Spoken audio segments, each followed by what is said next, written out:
बिस्मिल्लाहिर्रहमानिर्रहीम। आज का जो हमारा टॉपिक है ये है questions based on compound interest formula और ये पार्ट 2 है।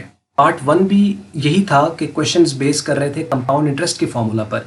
ये भी कंपाउंड इंटरेस्ट के फार्मूला पे ही बेस कर रहा है, तो इसको हम पार्ट 2 इस वजह से कह रहे हैं कि वो पिछला जो क्वेश्चन था उसमें जो आपका कंपाउंड इंटरेस्ट था वो ईयरली कंपाउंड हो रहा था। इसमें जो आपका कंपाउंड इंटरेस्ट है वो ईयरली कंपाउंड नहीं हो रहा, इसमें सेमी एनुअली कंपाउंड हो रहा है, कहीं कहीं क्वार्टरली कंपाउंड हो रहा है, कहीं मंथली कंपाउंड हो रहा है।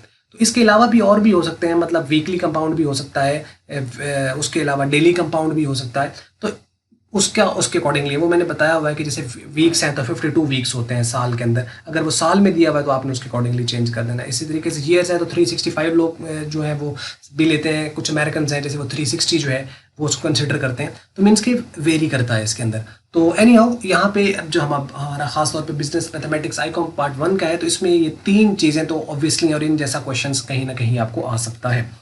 तो बाकी हमने इसको कोशिश की है कि आईकॉन के लेवल से थोड़ा उसको हमने ऊपर ही डिस्कस किया है, उतना नहीं ना, उससे नीचे तो किया ही नहीं है, लेकिन उतना भी नहीं, उससे थोड़ा ऊपर ही हम गए, नीचे नहीं आए हम। तो आइए हम इसको देखते हैं कि इसके अंदर पार्ट 2 में हमें क्या करना है। देखें, इस पूरे क्वेश्चन में हमें कंपाउंड इंटरेस्ट ही फाइंड करना है। तो चूंकि फाइंड कंपाउंड इंटरेस्ट करना है तो फॉर्मूला तो कंपाउंड इंटरेस्ट का ही यूज होगा।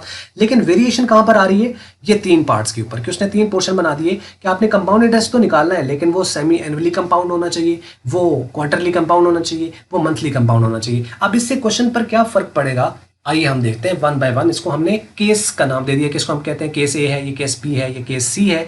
तो क्वेश्चन सबसे पहले पढ़ते हैं। फाइंड, तीनों केस में हमने सी आई ही करना है, तो उसमें हम देखते हैं कि क्या फर्क पड़ता है और कैलकुलेशंस पर क्या क्या वो वैल्यू बढ़ रही है या कम हो रही है। क्वेश्चन है यहाँ पर एग्जाम्पल 5। इसको हम क्यों कह रहे हैं एग्जाम्पल 5, इसलिए कह रहे हैं क्योंकि जो 4 एग्जाम्पल है वो पार्ट 1 में हमने पहली एग्जाम्पल, दूसरी, तीसरी और चौथी पार्ट 1 में की थी, और 5वीं हम इसको इसलिए कह रहे हैं कि पार्ट 2 में है। तो इसलिए पिछला लेक्चर जरूर देख लीजिए, अगर आपको इसकी बेसिक्स क्लियर नहीं है तो उसको देखना जरूरी है। बात कर रहे हैं mister Harry deposited ₹1 lakh in his bank for 5 years at the rate of 12% per annum. Find his total compound interest that he would receive at the end of 5 years. आपको फाइंड क्या करना है, कंपाउंड इंटरेस्ट ही find करना है जो कि 5 साल के आखिर पर उसको मिलेगा। अगर यही क्वेश्चन खत्म हो जाता और ये केस ना देता तो क्वेश्चन हम नॉर्मली ही कर देते, मतलब उसको ईयरली कंपाउंड करके हम सीआई निकाल लेते। लेकिन वो कहता है इफ, कंडीशन लगा दी, और कंडीशंस में उसने क्या कंडीशंस दी है, पहले पे वो कहता है interest is compounded semi annually, अगर इंटरेस्ट सेमी एनुअली कंपाउंड हो तो फिर आप उसका सीआई फाइंड करें। दूसरे पे वो कहता है इंटरेस्ट इज कंपाउंडेड क्वार्टरली, अगर वो क्वार्टरली कंपाउंड हो तो उसका इंटरेस्ट फाइंड करें।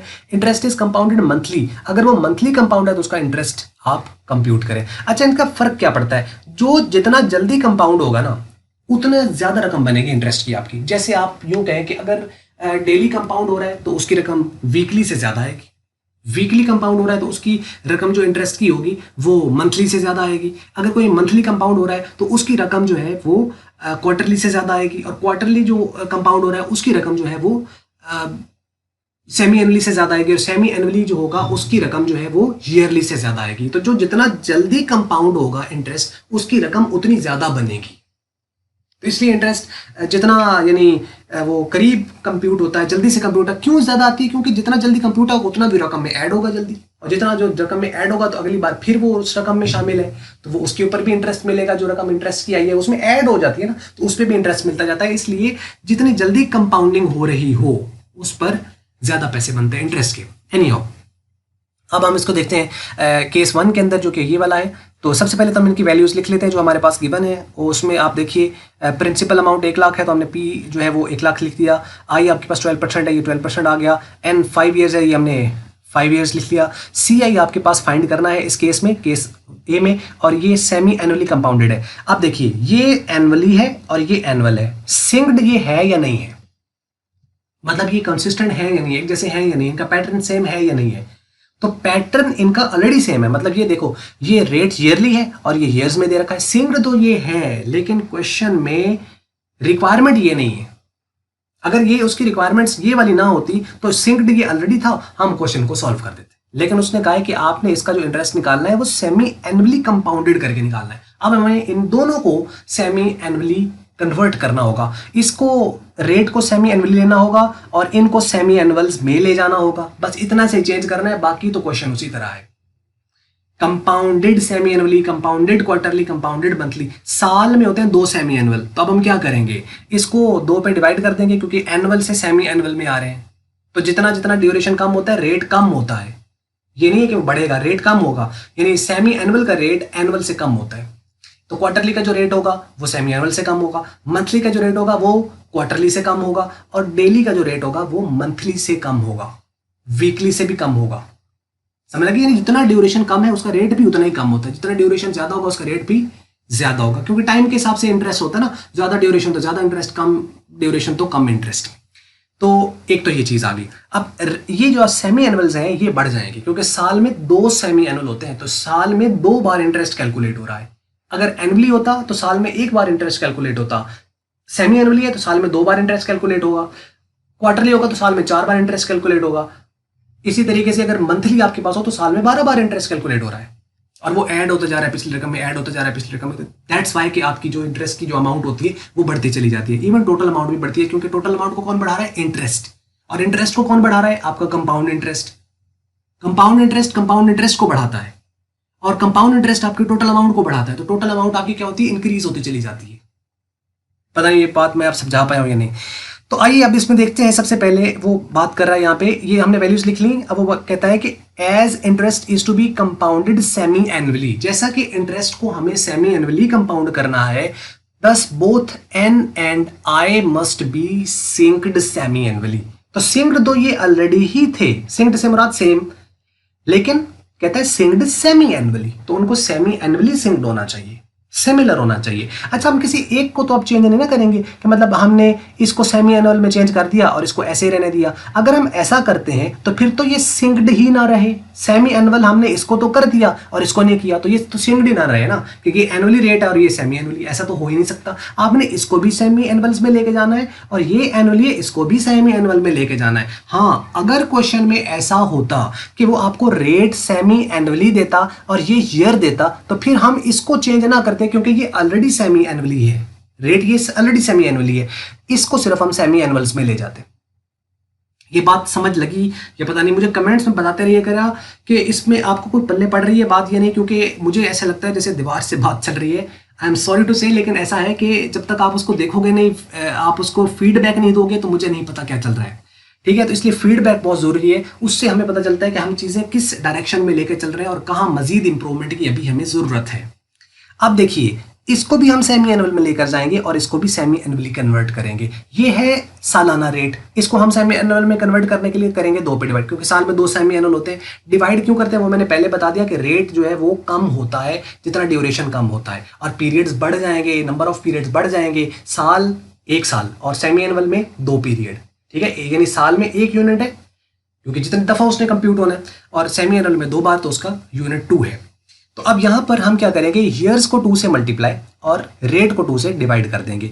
तो क्या करेंगे, इसको 5 को 2 से मल्टीप्लाई किया तो 10 सेमी एनुअल आ गए, और आई को 2 पे डिवाइड किया तो ये 6% पर सेमी एनुअल आ गया। ठीक है, तो ये 6% सेमी एनुअली रेट है। अब ये भी सेमी एनुअल, ये सेमी एनुअल्स आ गए, 10 सेमी एनुअल्स 10 यूनिट, और ये सेमी एनुअली रेट आ गया। अब इन दोनों को यूज करना है, बाकी पी यही लेना है और सी आई तो वैसे हमें फाइंड करना है। अब एन ये लेंगे और आई ये लेंगे, इनको और इनको यूज नहीं करेंगे, बस इतना सही। बाकी फॉर्मूला वही है, C I is equal to P into 1 plus I की पावर एन माइनस 1। पी की वैल्यू पुट कर दी, 1 एज इट इज आ गया, आई की जगह 6% आ गया, एन की जगह 10 पुट कर दिया -1, ये एज इट इज आ गया। इसको आप कंप्यूट कर लें, 6 पे आप 100 पे डिवाइड करेंगे तो 0.06 आ जाएगा, 1 में ऐड करें तो 1.06 आ जाएगा, इसकी पार्ट 10 ले ले वही आ जाएगा, इसमें से 1 माइनस करें तो ये वैल्यू आ जाएगी, और इसको आप 1 लाख से मल्टीप्लाई करें तो ये 79,084 रुपीज एंड 77 पैसा ये आपके पास आ जाए। इसके साथ आप चाहें तो यहाँ पे रुपीज लिख सकते हैं। अच्छा, अब ये आपका CI आ गया। अगर आपको याद हो, पिछली वीडियो अगर आपने पार्ट 1 देखी है तो उसमें आपको याद होगा अराउंड कोई 76,000 कुछ आ रही थी रकम, क्योंकि वो ईयरली कंपाउंड था। डेटा सारे का सारा वही है, सिर्फ क्या चेंज हुआ, वहां ईयरली कंपाउंडेड था और यहाँ पर सेमी एनुअली कंपाउंडेड है। देखें, वहां पे 76,000 कुछ आ रही थी और यहाँ पे 79,000 कुछ आ रही है। तो पैसे क्या है, ज्यादा है ना इंटरेस्ट के। क्यों? क्योंकि आपका सेमी एनुअली कंपाउंड हुआ है, क्योंकि यहाँ इंटरेस्ट 2 बार कंप्यूट हुआ साल में और वहां साल में 1 ही बार हुआ था। तो ये इसका फर्क पड़ता है, ये आपको वैसे एडिशनली साथ पता होना चाहिए। बी इसका जो केस है, इसमें पी हमने लिख लिया 12% आ गया, एन ये है, सी आई हमें फाइंड करना है, लेकिन इसमें बी में उसने केस में क्या कहा है कि उसको क्वार्टरली आपने कंपाउंड करना है, कंपाउंडेड क्वार्टरली, बी ये वाला है। अब हम इसको क्या करेंगे, साल में कितने क्वार्टर्स होते हैं, 4 क्वार्टर, क्योंकि 3 महीने का 1 क्वार्टर होता है। तो अब हम क्या करेंगे, साल को क्वार्टर्स में लेके जाने के लिए हम 4 से मल्टीप्लाई करेंगे और आई चूंकि डिवाइड होना है तो उसको हम 4 पे डिवाइड कर देंगे। As interest to be compounded quarterly thus N and I must be synced, sync तो होने चाहिए, must be synced quarterly, quarterly synced होने चाहिए। दस क्या बनेगा, इसको 4 से मल्टीप्लाई 20 क्वार्टर्स आ गए और इसको आपने 4 पे डिवाइड किया तो 3% पर क्वार्टर आ गया। देखिए रेट उसी तरह लेकिन कंपाउंडेड बदल गया, रेट वही है, यानी अभी भी आपको 12% रेट चेंज नहीं हुआ, रेट वही है, सिर्फ उसका कंपाउंडेड बदला है, उसकी कैलकुलेशन जल्दी हुई है। तो जो जितना जल्दी कंप्यूट होगा उतना, ये बिल्कुल ऐसे ही है जैसे क्वेश्चन सॉल्व कर रहा हो, जो जितना जल्दी एक क्वेश्चन सॉल्व कर लेगा दूसरे क्वेश्चन को उतना जल्दी स्टार्ट कर देगा, तो वो पेपर सबसे पहले उठ करके जाएगा ना। लेकिन उसको पेपर ये नहीं है कि वो जिसने जल्दी कर लिया है उसको कोई अलग क्वेश्चन आए, तो क्वेश्चन वही है, लेकिन उसको चूंकि आते थे तो जल्दी जल्दी करके वो पेपर दे के चला गया। वैसे 2 तरह के लोग होते हैं जो जल्दी दे के चले जाते हैं। तो एनी हो, यहां पर आपके पास ये 3%, ये रेट चेंज नहीं हुआ, लेकिन ये कंपाउंडेड क्वार्टरली हुआ है, तो क्वार्टरली कंपाउंड रेट तो 12% ही रहेगा, वो कम हो जाएगा। तो ये उसी को डिवाइड कर दिया तो वो आ गया 3%। इसी को अगर हम 4 हिस्सों में देखें तो 3% प्लस 3% प्लस 3% प्लस 3%, तो 3 + 3 6 प्लस 3 9 और प्लस 12% ही बन रहा है। रेट उसी तरह लेकिन वो क्वार्टरली बेस पर आ गया। तो कंपाउंडेड क्वार्टरली की बेस पर रकम फिर भी ज्यादा बनती है। तो अब फॉर्मूला तो वही रहेगा, C I is equal to P into 1 plus I की पावर n - 1। अब इसमें p की वैल्यू आ गई 1 आ गया। अब यहाँ पे 3% पुट करेंगे और n की जगह 20 पुट करेंगे क्योंकि 20 क्वार्टर्स हैं, और -1 उसी तरह इसको आप देखेंगे तो 1.03 इसकी पावर 20 ले लें, ये आ जाएगा 1 माइनस कर दें इसमें से, ये आ गया और इसको लाख से मल्टीप्लाई करें तो ये आएगा 80,611.12 रुपीज़। ठीक है, ये है कंपाउंड इंटरेस्ट। अब आप गौर करें तो देखें यहाँ पे कितना आया 79,000 समथिंग और यहाँ पे कितना आया 80,000 समथिंग, तो ज्यादा आया ना यहाँ पे कंपाउंड इंटरेस्ट। क्यों ज्यादा है, क्योंकि ये कंपाउंडेड क्वार्टरली हुआ है, तो जो ये जल्दी कंपाउंड हुआ है तो जो जितना जल्दी कंपाउंड होगा रकम उसकी उतनी ज्यादा आएगी। अब जो नीचे वाला उसकी इन दोनों से ज्यादा होगी। सी केस, पी आपके पास ये आ गया, आई आ गया, एन आ गया, सी आई हमें फाइंड करना है। As interest to be compounded monthly thus N and I must be synced monthly, इसको मंथली सिंक्ड होना चाहिए। ठीक है, तो चूंकि सिंक्ड तो होना चाहिए लेकिन मंथली सिंक्ड होना चाहिए। अब हम क्या करेंगे, साल में कितने महीने 12, तो हम क्या करेंगे इसको n को 12 से मल्टीप्लाई तो 60 मंथ्स आ गए और इसको 12 पे डिवाइड तो वो 1% आ गया पर मंथ। यानी जो साल का 12% दे रहा है वो महीने का 1% दे रहा है, जो साल का 12% दे रहा है वो महीने का 1% दे रहा है। लेकिन रेट ऐसे चेंज हो जाए ना, अगर वो कंपाउंड उसको उस तरह करते हैं तो फर्क पड़ता है, क्योंकि अब आपने ये देखना कि ठीक है साल का 12%, लेकिन कंपाउंड कैसे करते हो, सालाना या मंथली। अगर साल का है 12% वो उसी तरह बनता है 1%, लेकिन कंपाउंड अगर बैंक के जो भी है अगर वो कंपाउंड जितना जल्दी करेगा उसकी अमाउंट उतनी ज्यादा आएगी। अच्छा जी, अब C I is equal to P into 1 plus I की पावर n - 1। अब p की वैल्यू पुट कर दी, 1 आ गया, इसकी जगह i की जगह 1% आ गया ये वाला। ठीक है, और इसकी जगह n की जगह 60 आ गया ये वाला 60 मंथ और -1। इसको आप देखें इसकी पावर लें, इसको कंप्यूट कर लिया, ये बन गया 1.01, इसकी पावर आपने ले ली 60, तो आपके पास ये कंप्यूट होगा, आ जाएगा 1 माइनस करें इसमें से ये आ जाएगा, इसको लाख से मल्टीप्लाई करें तो ये यहाँ पर ये क्या बना ये कहाँ से आ गया। लेट मी चेक इट कि ये यहाँ पे कुछ गलती है मेरे ख्याल में, शायद इसकी जगह पे ये नहीं है, यहाँ पे यही है। ठीक है, बल्कि ये आना ही नहीं है नीचे, ये ऐसा है। अच्छा, इसको आप चेक कर लीजिएगा, मीन्स के यहाँ पर एक बार इसको देख लेते हैं, क्योंकि कैलकुलेशंस में कहीं ना कहीं कैलकुलेटर पर हम इसको देख भी लेते हैं, ये इतना ही आ रहा है ताकि वैल्यूज में ना हो। अच्छा, अब यहाँ पर देखिए ये आपके पास 1 इसमें से माइनस किया तो कितना आ गया 0.81669669। ठीक है, इसको 1 लाख से मल्टीप्लाई करेंगे तो ये आपके पास ऑब्वियसली इतनी रकम आएगी। तो इसको फिर भी चेक वैसे करना क्या है, लेकिन चलें कर भी लेते हैं।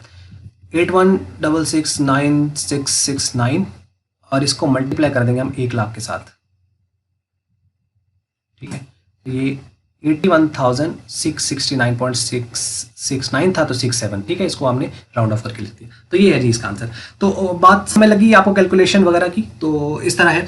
तो ओवरऑल आपको ये समझ लग गया। अब इसमें अब गौर करें तो यहाँ पे CI की वैल्यू कितनी आ रही है, 81,000। पिछले में कितनी है, ये 80। अब इसमें देखो कि रकम ज़्यादा आई है, मंथली में ज़्यादा आ रही है क्वार्टरली से।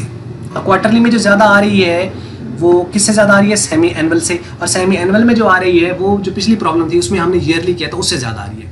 तो ये बात आपको समझ लगी होगी। तो ओवरऑल ये था जी इसके अंदर टॉपिक। तो उम्मीद करते हैं आपको ये वीडियो पसंद आ गई होगी और समझ भी लगी होगी। अगर आपको वीडियो मल्टीपीडिया की अच्छी लगी इसको आप लाइक कर लें, शेयर कर लें दूसरों के साथ। अगर आपको अच्छी नहीं लगी इसको आप कर दें डिसलाइक। और वीडियो देखने का हमेशा की तरह बहुत बहुत शुक्रिया।